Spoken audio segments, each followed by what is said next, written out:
قدرمنو دا یو خور ده چې د دې عزت لیلام شوی دی او د دې سره ډېر زیات ظلم شوی دی. 400 سیمې سره تعلق ساتي. دې جینۍ به په یو کور کې کار کوو او په هغه کور کې به یو هلک و هغه به هم کار کوو. دوی دواړه به چې کوم دی ګپ شپ به لګو، یو بل سره لین دین صحیح برابر و. بیا چې کومه دی د دوی په خپل منځ کې څه رکاوټ راغلی دی، یا د جینۍ د اړخه او یا د هلک د اړخه، بیا چې کومه دی هغوی یو بل سره ویډیوګانې کړې وي. په دغه ملګرتیا کې هغوی یو بل سره ویډیوګانې کړې وي. د هلک دې جینۍ ته ویلي چې ته کله ما سره ګپ شپ نه لګې، ما سره نه ملاویږي، نو بیا به زه ستا دا ویډیوګانې په سوشل میډیا باندې ورکوم. جینۍ ویل چې دا چېرته ګپ لګوي، هسې به ما لمسوي، هسې ما دمکي کوي. خو بیا هم دې یقین نه کېدو. کله چې دې هلک په سوشل میډیا باندې دغه ویډیوګانې ورکړلې، په ټیک ټاک باندې، په فیسبوک باندې، په یوټیوب باندې دغه ویډیوګانې وایرل شولې، د دغه جینۍ پلار ته پته ولګېدله. جینۍ کوم کور والا چې و، نو هغه جینۍ پلار راولګېدو، دغه کومه خورکۍ چې وه دغه یې مړه کړله. او دی ولې مړه کړله؟ هغه هلک سره څه وشولو، دغه ټول حقیقت در سره په سیټ باندې شریکوم. دا ویډیو به ضرور ګورئ تر اخره پورې، او دا ویډیو به بالکل د ثواب په نیت باندې شیر کوئ. دا ویډیو را سره وګورئ، د هغې نه پس درسره یو څو خبرې کومه. غلام حبیب کره کار کولو په اسلام آباد کې، او دلته کې یو ډرایور به کاری و، لکه نوکر و، دا هر یو څیز چې خو لکه نوکر و. او زما دې لور به دې کار کولو. دا به په کچن کې زما لور موبایل ایښی دی، هغه موبایل هغه د هغې نه اغوښتی دی، په غلا باندې لکه چارج باندې پروت و، په غلا یې اغوښتی دی. او هغه ما کې چې کوم د هغې لکه جنکۍ وي، ټوقې نخرې کوي، ډانسونه دي، ویډیوګانې دي، هر څه لکه هغه کړي. نو هغه خپل ذاتي ویډیوګانې چې کومې مثلا کوي، هغې ځان سره به شوشاله کوي جنکۍ، هغې کړي دي.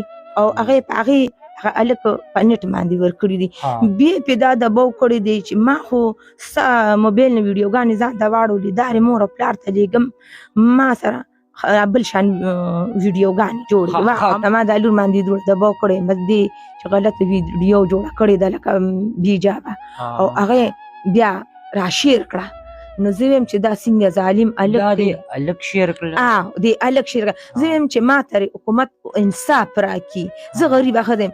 د هغه لکه زه خبر شوم، ما غږ ونه کړو، لکه بس زه د زمانو یریدم، زه د خاوند نه یریدم، ما کش نه دی کړی. ما وي د ما را لور راشي، زه به دا کینم، دې نه به زه تپوس وکړم.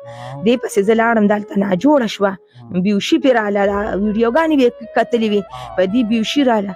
ما پسې باجي رنګ وکړو، زه ورپسې دلته لاړم، انګور کرې راغلې وه چې زه لاړم، ما را لور راوسته. دې ما ته په دغه کې ووي چې باجي زه ناجوړه یم، باجي راته چې لور دې ناجوړه راکړو. دا بوزې وکړو نه، خو وی وي نه بیوشه وه چې دا ما څنګه را روانه کړه، دا ما راوسته. نو دې دلته کور ته مې راورسوله، چې مې هر څه موس کړ، ډوډۍ موډۍ مې وخوړه. ما که واده کړې لور راغلې وه، دې وی چې زه خور سره ځم. نو ما دې زه خیر دې بس یه که نه، وی نه، وی زه خور کره ځم. دا خور کره لاړه، شپه نیمه وکړه. بیا ورپسې باجي سوال جواب وکړو چې بچې راځه، جامې هیرې نه دي، او زه رالم، ځان راورسوه، ځان راورسوي. ما ته دې زوم چې راځه چې موږ تاڼې ته لاړ شو که نه، او ساسلما به م بوځو، خانجي به م شي، موږ به درې وانه لاړ شو. ما ورته وی چې نه، زه نه شم تللی. وی چې نه، ستا نه بغیر نه کېږي، ستا لور ده. چې موږ تاڼې ته لاړو، دې پایار وکړو، خپله په هغه هلک باندې بیان یې وکړو، بیان یې ورکړ. زما لور بیان خپله کړی دی، تاڼه کې پروت دی. د دې خبرې بیان چې یاره ماله یو کس نازیبه ویډیوګانې جوړې کړې، واه خپله یې کړي م دي، خولي م دي ورته، په خپله لاس یې ورته خولي دي.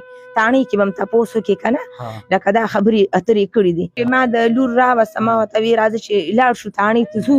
تاڼېدار راته ووایي چې تاسو به دغه ځای کې راپورټ کوئ، ځکه چې کار دا هغه ځای دی. نو موږ دغه لارې کوڅې نه معلومېدې. نو ما دې زوم ته چې بچې ما ته خو لارې کوڅې نه معلومېږي، تاڼې تحصیل پلار بیا د سره لاړ شي. نو چې دا لور مې راله، دا په دې کرسۍ کېناسته، صورت یاسین یې لاس کې سبق یې وي، نور واړه راپسې پردي رالل، دلته خادي وه. نو چې ډزې شوې، نو موږ وی دا د واده کور کې کېږي، لکه پرون واده و. نو موږ ته یې ویل چې دا کور روزګار کې د بیټک کې به موږ مېلمانه کېنو. نو ما وی زه دغه مېلمانه رالل جوړ. نو چې څنګه ډزې شوې، بس ما پسې واړه رالل، وی راشه خانجي مې ګل باجي وویشته. نو چې زه د هغه ځای نه را منډه ما واله که نه، نو زما دا زوم د مخکې را منډې والې، لکه ټول نور سړي وو، دنیا را منډې والې. دا دې ځای کې الټه پرته وه.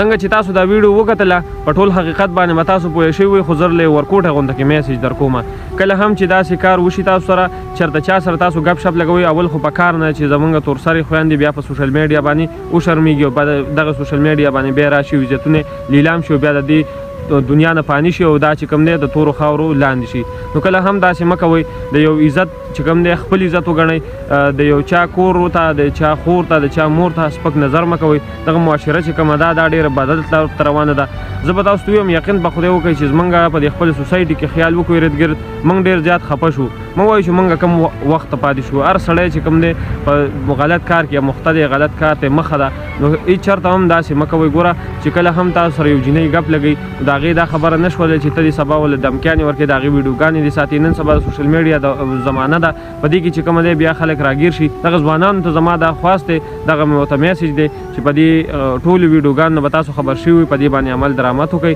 یقین وکړئ ستاسو به ژوند ښه شي ستاسو به ژوند کې سکون راشي چېرته چې مو د ځان ډېر خیال ساتئ د بل پروګرام پر خپل رول کاشف لور کې اجازت الوی الله په امان